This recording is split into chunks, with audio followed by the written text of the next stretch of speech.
ሰላም ቤተሰብ እንዴት ናችሁ? ደህና ናችሁ? በጣም ናፍቃችሁኛል። ሀና ማሩ ነኝ። ቤተሰብ እናንተ በጣም ብዙዎች እንዴት ትላንትና እንደዚህ አይተሽ እንዴት ዝምት ያለሽ ምናምን እያላችሁኝ ያላችሁ እንዴ አበጋዝ እኮ ፍቅርን ይዟት የመጣው ለመሰላችሁ ኦልሬዲ ሌላ ሴት አዘጋጅቷል። አብርሽ ሌላ ሴት አለች። ሰው እንዳይነሳበት የሰውን ጀስት ማይንዱን ለማየት ነው። እንዴት ነው ሰው ይደነግጣል፣ ሰው ይሰድበኛል ወይስ እነ ሩታ ምን አይነት ነገር ይገጥማቸዋል፣ ምን ይሆናሉ፣ እንዴት ይሆናሉ ምናምን ብሎ ለማሰብ ብሎ ነው። ገባችሁ? ጀስት ኒሞሪያችንን አይምሮአችንን ለመገምገም ነው እንጂ ሌላ ሴት አለች። እመኑኝ፣ ሌላ ሴት ይዞ ይመጣል። ይሄን ካላረገ ማለት እኔ ዩቱብ አቁሜ እወጣለሁ ማለት ነው። እና ቤተሰቦቼ እኛ ደግሞ ማድረግ ያለብን ምን መሰላችኋል? የሩታ ቤተሰቦችና የሄርሜላ ቤተሰቦች አንድ ላይ ሆነን ለምንድን ነው ይሄንን ሰው ማንቃወመው?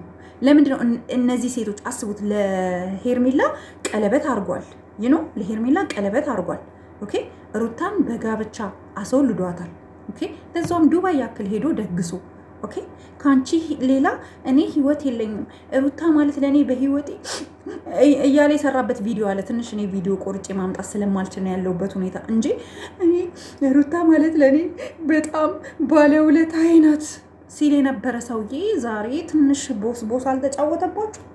እነሱ በቃ ጀስት የፈለገውን ሴት ማምጣት እንደሚችል ሀረካት እያሳየ ነው። የሩታ ቤተሰቦችና የሄርሜላ ቤተሰቦች ለምንድን ነው ማንጣመረው? ለምን እርቅ አንፈጽምም? ታርቀን ጥሩ ነገር እንዲመጣ በፍቅር በሰላም ይሄንን ሰው ለምንድን ነው ከስር ንቅል አድርገን ከነዚህ ሴቶች ህይወት አውጥተን ራቅ አድርገን ህፃናትና ሴቶች ወደማይደርሱበት ብለን ለምን አናስቀምጠውም? አበጋዝን በዚህ ተስማማላችሁ ወይስ አትስማሙ? አሁን ኮመንት ላይ መጣችሁ የሄርሜላ ቤተሰቦችና የሩታ ቤተሰቦች አንታረቅም ልትሉ ነው። ይሄው ልጁ እኮ ሁለቱንም ነው የተወው። ሁለቱንም አደባባይ ላይ ቁጭ አድርጎ ላጣል።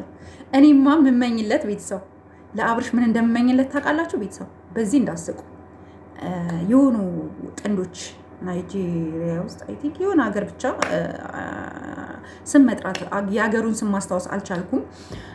እና ይኸውላችሁ ባልና ሚስቶች ናቸው። ከዛ ባልየው ልክ እንደ አበጋዝ ነው። ልክ እንደ አበጋዝ ሚስትየው ታውቃለች፣ በጣም ትናደዳለች፣ ትበሳጫለች ምናምን። ኦኬ እባክህን ተው፣ ከኔ ሌላ አትሂድ፣ ተው። ግን እኔ ልጆች እናት እያለው ልክ በቃ በጣም ትንከባከቧለች፣ ታበላዋለች፣ ታጠጣዋለች፣ ልብሱን ታጥባለች፣ በጣም ፍቅር ትሰጧለች፣ ሲገባ ትስመዋለች፣ ትደባብሰዋለች፣ በጣም ትሪት ታደርገዋለች። ሰውየው ግን አይምሮው የደጅ ሴት ነው የሚፈልገው፣ የቤት ሴት አይፈልግም። ሚስቱን ማለት ነው አይፈልግም። ከዛን ለሱ ዋጋ እየከፈለች የነበረችው ሚስት ለፈጣሪዋ ወይም ደግሞ እነሱ ሀገር የሚያመልኩት ጀስት እምነት እንደየሀገሩ የተለያየ ነው እና በጣም በዓለማችን ላይ በጣም ብዙ ሺህ አይነት እምነቶች አሉ እና ትሄድና እንትን ትላለች። በቃ እኔ ፈጣሪ ሆይ በቃ እስኪ ይሄ ሰው እኔ እንደሚያደርግ እንደዚህ እንደሚሄድብኝ ምናምን አውቃለሁ፣ ግን ለምንድን ነው በእኔ ላይ እንደዚህ የሚያደርገው እና አሳየኝ ትላለች። ከዛ በኋላ እንደዛ ያለች እያለ ምን ታደርግላችኋል? ምን ይሆንላችኋል? ከሆነች ሴት ጋር እንደለመደው ሄዶ ሸከፍ ብሎ ሴተኛላችሁ። አብርሽን በቃ ልክ እንደሱ ነው። በቃ ሰውዬው ጥብቅብቅ እንደዚህ። ከዛ እንዴት ይላቀቅ? ጥብቅብቅ ጀስት እንደዚህ ሆኑ። ከዛ እንደዚህ ሲሆኑ እንዴት ሐኪምስ መጥቶ እንዴት ያንሳቸው? በሃይማኖታቸው ቢጸለይ ምን ቢል የሆነ ነገር ቢደረግላቸው እና ጅሬት መላቀቅ አልቻሉም። ከዛ ምን ቢደረግ ጥሩ ነው ንገሩ? ምን ቢደረጉ ጥሩ ነው? ሰፊ እንጨት መጣና ሁለቱንም አንድ ላይ አድርገው አይሱዚ ላይ ጭነዋቸው ሰውዬ እንትን እያላቸው ምናምን ነገር ወደ ሆስፒታል ተወሰዱ። እና እኔ የምፈራው አንድ ቀን አብርሽ ከሆነችዋ ሴት ጋር የሀገር ሴት እየመጣ የሆነ ቀን እንደዚህ ጥብቅ እንዲህ ነው። እንደዚህ እንኳን አይደለም አንተ የምትጣበቀው፣ የምን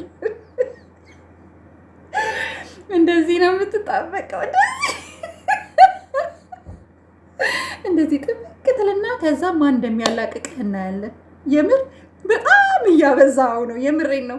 እንዲህ ሴትና ህጻናት በማይደርስበት ብለን እንትን እንበል ሰው እንዲህ አላበዛውም? ግን እስኪ ንገሩኝ። አሁንም እኮ አብርሽን የሚደግፍ እኮ ይኖራል እንዲህ እያደረገ ራሱ።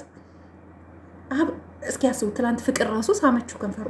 የአብርሽ ከንፈር ያልተሳመበት ያልሳመችው ሴት አለች?